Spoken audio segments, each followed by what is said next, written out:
तरह की राजनीति हो रही है। अब महाराष्ट्र से एक नेता बोलते हैं कि जदयू के 10 सांसदों को तोड़ने जा रहे हैं। देखिए, मैंने कहा ना कि इसी बिहार में गया में मोक्ष की प्राप्ति होती है, तो महाराष्ट्र में उनकी पार्टी जो है वो समाप्त हो गई।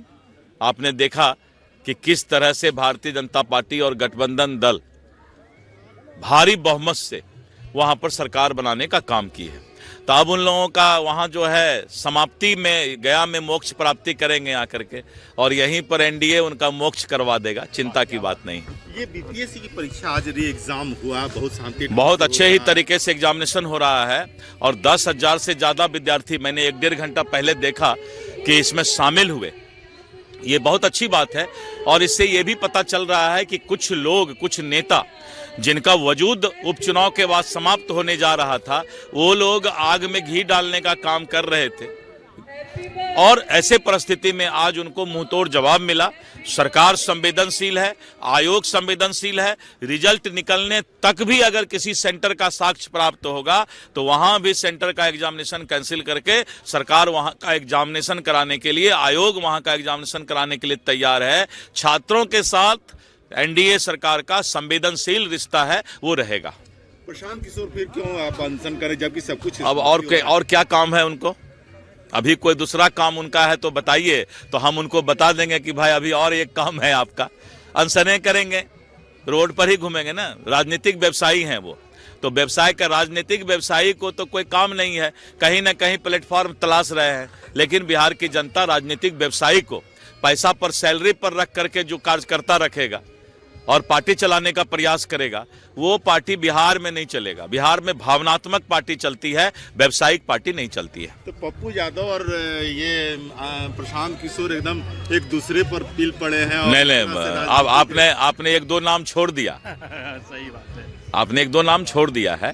कौन कौन किस पर पिले हैं, ये 2 काहे बोलते हैं? 3-4 ठो नाम बताइए। ठीक तरह की राजनीति हो रही है। अब महाराष्ट्र से एक नेता बोलते हैं कि जदयू के 10 सांसदों को तोड़ने जा रहे हैं। देखिए, मैंने कहा ना कि इसी बिहार में गया में मोक्ष की प्राप्ति होती है, तो महाराष्ट्र में उनकी पार्टी जो है वो समाप्त हो गई।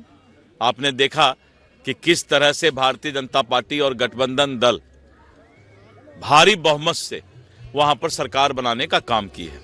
तो अब उन लोगों का वहां जो है समाप्ति में गया में मोक्ष प्राप्ति करेंगे आकर के, और यहीं पर एनडीए उनका मोक्ष करवा देगा, चिंता की बात नहीं।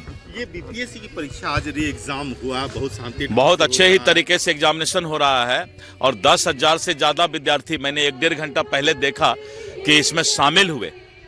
ये बहुत अच्छी बात है और इससे ये भी पता चल रहा है कि कुछ लोग, कुछ नेता जिनका वजूद उपचुनाव के बाद समाप्त होने जा रहा था, वो लोग आग में घी डालने का काम कर रहे थे और ऐसे परिस्थिति में आज उनको मुंहतोड़ जवाब मिला। सरकार संवेदनशील है, आयोग संवेदनशील है, रिजल्ट निकलने तक भी अगर किसी सेंटर का साक्ष्य प्राप्त होगा तो वहां भी सेंटर का एग्जामिनेशन कैंसिल करके सरकार वहां का एग्जामिनेशन कराने के लिए, आयोग वहां का एग्जामिनेशन कराने के लिए तैयार है। छात्रों के साथ एनडीए सरकार का संवेदनशील रिश्ता है, वो रहेगा। प्रशांत किशोर फिर क्यों आप अनशन करें जबकि सब कुछ अब और क्या काम है उनको? अभी कोई दूसरा काम उनका है तो बताइए, तो हम उनको बता देंगे कि भाई अभी और एक काम है आपका।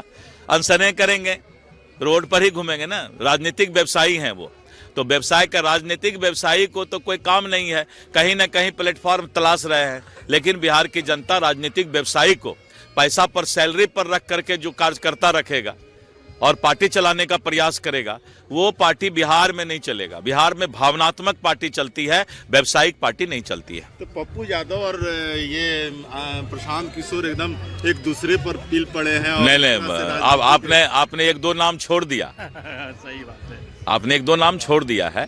कौन कौन किस पर पिले हैं, ये 2 काहे बोलते हैं? 3-4 ठो नाम बताइए। अमर उजाला जीवांजलि के सारथी की मदद लें और महाकुंभ में स्नान जरूर करें।